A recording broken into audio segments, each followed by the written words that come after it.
और जब तक ऊपर वाला है मेरे साथ इंसाफ हो गया। उम्मीद थी इस बार? हमें न्यायालय से उम्मीद थी और कहीं से नहीं। हमें पता था कि हमें इंसाफ यहीं से मिलेगा। इरफान सोलंकी को जमानत मिलने के बाद पत्नी नसीम सोलंकी ने कहा कि अखिलेश यादव ने बड़े भाई होने का फर्ज निभाया है। इस वीडियो में हम इसी पर करेंगे बात। नमस्कार, 4 PM पर आप सभी का स्वागत है। दोस्तों, सितंबर महीना समाजवादी पार्टी के लिए न केवल राहत भरा बल्कि नई ऊर्जा और उत्साह से भरा हुआ है। इस महीने में पार्टी के कार्यकर्ताओं और नेताओं में एक नई उम्मीद जगी है, जिसका कारण है समाजवादी पार्टी के 2 बड़े नेताओं को बड़ी राहत मिलना। करीब 2 साल तक जेल में रहने के बाद समाजवादी पार्टी के कद्दावर नेता और पूर्व मंत्री आजम खान की रिहाई ने सपा कार्यकर्ताओं में एक नई जान फूंक दी है। आजम खान पार्टी के मुस्लिम वोट बैंक में खासे लोकप्रिय रहे हैं। उनकी रिहाई सपा के लिए न केवल कानूनी राहत है बल्कि यह नैतिक जीत भी मानी जा रही है। इससे पार्टी के अंदरूनी ढांचे को मजबूती मिलेगी और आजम खान फिर से पार्टी के रणनीतिक फैसलों में भूमिका निभा सकते हैं। आजम खान के बाद सपा के एक और नेता पूर्व विधायक इरफान सोलंकी, जिन्हें लगभग 2 साल 7 महीने से जेल में बंद रखा गया, उनको भी अब जमानत मिल गई है। उनके जेल से बाहर आने की खबर से पार्टी में फिर से उत्साह का माहौल बन गया है। इरफान सोलंकी का क्षेत्रीय प्रभाव खासकर कानपुर और आसपास के इलाकों में मजबूत रहा है। इरफान सोलंकी जल्द जेल से बाहर आएंगे और बाहर आने के बाद उनके सक्रिय राजनीति में लौटने से पार्टी को जमीनी स्तर पर मजबूती मिलेगी। आपको बता दें कि जब इरफान सोलंकी को गैंगस्टर मामले में हाईकोर्ट से जमानत मिली तो परिवार में खुशी की लहर दौड़ गई। वही उस वक्त उनकी विधायक पत्नी नसीम सोलंकी प्रयागराज में ही थी। खबर सुनते ही उनकी आंखों में आंसू आ गए। देर शाम कानपुर के जाजमऊ स्थित घर पहुंची, बच्चे सास को मिठाई खिलाई। उन्होंने मीडिया से बात करते हुए कहा कि अब हम दोनों राजनीति करते रहेंगे, चुनावी मैदान में कौन होगा यह पार्टी तय करेगी। अखिलेश यादव ने मुसीबत के दिनों में बड़े भाई की तरह फर्ज निभाया। इरफान की जमानत के बाद उनका फोन आया, उन्होंने बधाई दी। मेरी मन्नतें पूरी हुई हैं, अब इरफान के साथ अजमेर जाऊंगी। जिन लोगों ने भी मेरा साथ दिया है मैं उन्हें शुक्रिया कहना चाहूंगी। जरा आप भी सुनिए नसीम सोलंकी ने और क्या कुछ कहा है। मेरे पति श्री इरफान सोलंकी साहब और मेरे देवर रिजवान सोलंकी और एक अन्य है, उनके ऊपर आज गैंगस्टर एक्ट का जो मामला चल रहा था उसमें आज माननीय न्यायालय ने हम लोगों को बेल देकर और जी इंसाफ मिला हम लोग को। कितनी बड़ी उम्मीद थी इस बार? हमें न्यायालय से उम्मीद थी और कहीं से नहीं। हमें पता था कि हमें इंसाफ यहीं से मिलेगा। तो हमारी जो जर्नी है पिछले 2.25 साल की, तो अल्हम्दुलिल्लाह आज हम लोग को बेल मिली। अच्छा, इस बीच आप विधायक भी बनी, उनकी विधायकी गई, कितना ये कठिन दौर रहा आपके लिए? बहुत कठिन। वो हम बता नहीं सकते कि हम लोग ने कितना संघर्ष करा और कितनी बार यहाँ से बिना बेल लिए और तारीख लेके लौटे हैं। बहुत बार आंसुओं के साथ, आज खुशी के आंसू के साथ लौट रहे हैं। जनता ने कितना साथ दिया? बहुत, हर जगह। पहले तो मैं माननीय न्यायालय का धन्यवाद करूंगी इस मामले के लिए। उसके बाद हमारे जो इमरान भाई, इमरानुल्लाह साहब, उनका, हमारे राष्ट्रीय अध्यक्ष जी, उन्होंने पूरी जो लड़ाई में मेरा साथ दिया है। और सबसे महत्व जो है जनता हमारी सीसामऊ की, और पूरे सबने मेरा साथ दिया इस लड़ाई को लड़ने में। ठीक, मैं नाम बता दें अपना? नसीम सोलंकी। तो सुना आपने, ये वही नसीम सोलंकी है।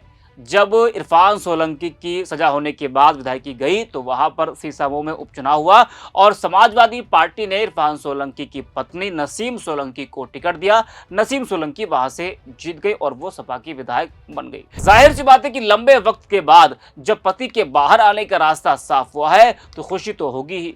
आपको बता दें कि जाजमऊ थाने के इंस्पेक्टर अशोक कुमार दुबे ने इरफान सोलंकी, उनके भाई रिजवान सोलंकी, इजराइल आटेवाला और कुछ अन्य लोगों के खिलाफ गैंगस्टर एक्ट का मुकदमा दर्ज कराया था।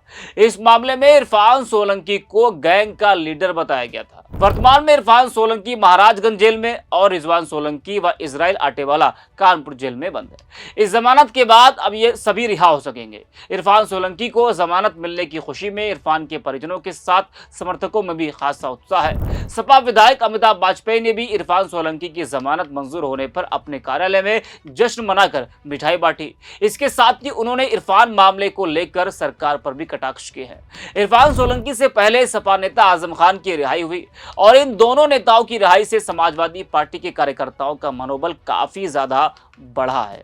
लंबे समय से जो कार्यकर्ता इन नेताओं की वापसी की राह देख रहे थे, अब उन्हें नेतृत्व के स्तर पर मजबूती मिलती दिख रही है। आजम खान तो बाहर आ ही चुके हैं, अब इंतजार है इरफान सोलंकी के बाहर आने का। इससे पार्टी के अंदर एकजुटता बढ़ेगी और आगामी 27 की विधानसभा चुनावों की तैयारी को गति भी मिलेगी। वही राजनीतिक विरोधियों के लिए यह चिंता का विषय बन सकता है, क्योंकि सपा अब मजबूत और संगठित रूप में चुनावी मैदान में उतरने की स्थिति में आती जा रही है। लोकसभा चुनाव में समाजवादी पार्टी उत्तर प्रदेश के पूरे देश में आपने देखा किस तरीके से वो लोकसभा चुनाव में तीसरे नंबर पर बड़ी पार्टी रही और उत्तर प्रदेश में उसने एक गजब का प्रदर्शन कांग्रेस के साथ मिलकर किया। राजनीति में नेतृत्व और जनाधार और भावनात्मक जुड़ाव का बड़ा महत्व होता है। आजम खान और इरफान सोलंकी जैसे नेताओं की वापसी से सपा को यह तीनों तत्व दोबारा मिल सकते हैं। आने वाले विधानसभा चुनावों में भाजपा और अन्य दलों को टक्कर देने के लिए सपा को एकजुटता, जनाधार और सक्रिय नेतृत्व की जरूरत है, वही जिसे यह रिहाइयां काफी हद तक पूरा कर सकती है। अब इंतजार है इरफान सोलंकी के बाहर आने का, कब वो बाहर आते हैं, अपने समर्थकों और परिवार के बीच में होते हैं। तो इस वीडियो में इतना ही। आप देखते रहिए 4 PM। एक 336 का मुकदमा इरफान सोलंकी पे सबसे पहले हुआ था। उसमें एलिगेशन एक झोपड़ी चलाने का था। उसके बाद एक मुकदमा उनके पास फोर्स्ड आधार कार्ड बनाने का हुआ और 2/12 को पूर्व विधायक इरफान सोलंकी जी ने सरेंडर कर दिया। उसके उसी महीने में इन्होंने गैंगस्टर एक्ट में मुकदमा लिखा, जिसको हमने 3 ग्राउंड पर चैलेंज किया। पहला ग्राउंड उसमें यह था कि डीएम साहब या कमिश्नर साहब ने जो उसमें गैंग चार्ट पे अपना कंसेंट दिया था या उन्होंने उसको जो अनुमोदन किया था, उसमें कोई एप्लीकेशन ऑफ माइंड नहीं था, अगेंस्ट द रूल्स था जो 2021 रूल्स हैं। दूसरा ये है कि गैंगस्टर एक्ट में अगर हम देखें तो मिनिमम सजा जो है वो 2 साल है और मैक्सिमम 10 ईयर्स है। और पूर्व विधायक इरफान सोलंकी जी इस केस में तकरीबन 2 साल 7 महीना से जेल में है। तीसरा ग्राउंड ये था कि उसमें एक केस को आधार लिया था गैंगस्टर केस में इंडिकेट करने के लिए, वो 336 का था। उसमें डिवीजन बेंच ने ये लिख दिया था कि prosecution has failed to prove its case beyond reasonable doubts. तो इन 3 आधार पे मैंने कंटेंशन लिया था, जिसमें माननीय उच्च न्यायालय ने आज इरफान सोलंकी जी को बेल दिया है। ऑर्डर हमने अभी नहीं पढ़ा है, बट आई थिंक जो मेरी दलीलें हैं उस पर माननीय उच्च न्यायालय ने इरफान सोलंकी जी अब जेल से बाहर आएंगे। उनके ऊपर इस बीच 6 मुकदमे और लॉन्च किए for the reason best known to the concern informants. और जेल में रहते हुए पहले तो 2 मुकदमे हुए और फिर जेल में रहते हुए 6 और